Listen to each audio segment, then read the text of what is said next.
It's officially Breast Cancer Awareness Month. Breast cancer is the most common form of cancer in women worldwide. And while for a lot of women this can be a scary topic, we need to be in the know about our breasts. Yeah. That's why today we're having an important conversation. So listen up. It's time for What's Up, Doc? Breast Cancer Edition.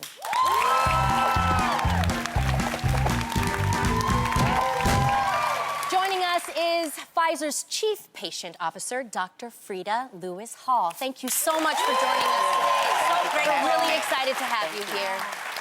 You know, Dr. Freda, let's dive right into this. Now, we know that if we feel a lump, we should call our doctors. But what are some other symptoms that we should look for? Yeah, so there are a group of symptoms that you want to be on the watch out for with breast cancer. You named one of them, so a lump in your breast, but also lumps under your arm.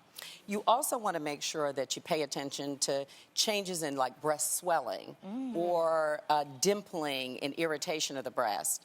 Pain is always a sign something's going on. So nipple pain or breast pain, and also changes in the skin.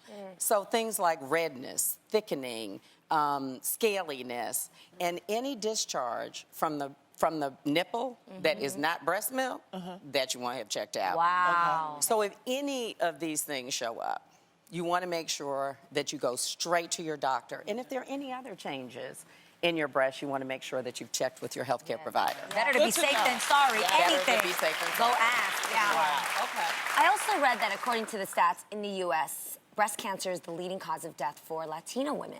And I also heard that African American women are more likely to get breast cancer and are less likely to survive in each stage.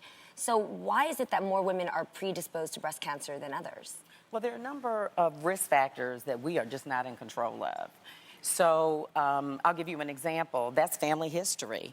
So if you have a first-degree relative, that would be your mother, your sister, or your daughter who's had breast cancer, your risk almost doubles for developing the disease.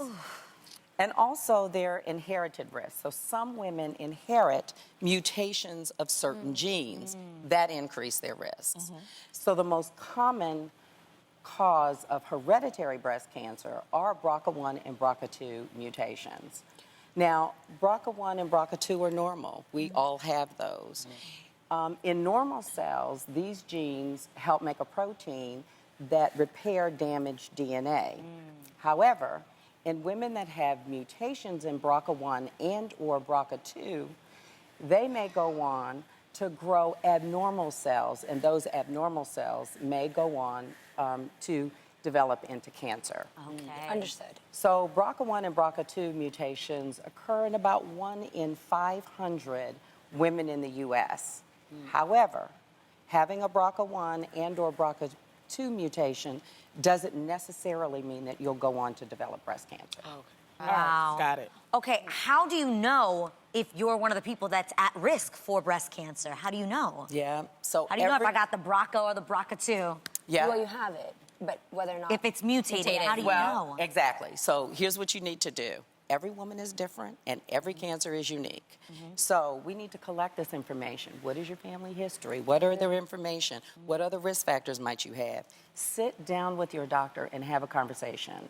This conversation will help you know whether or not, when, how, and how often you should be screened, and whether or not you're a candidate for this genetic testing. Oh, there is a genetic test. Yes, so there's a genetic test.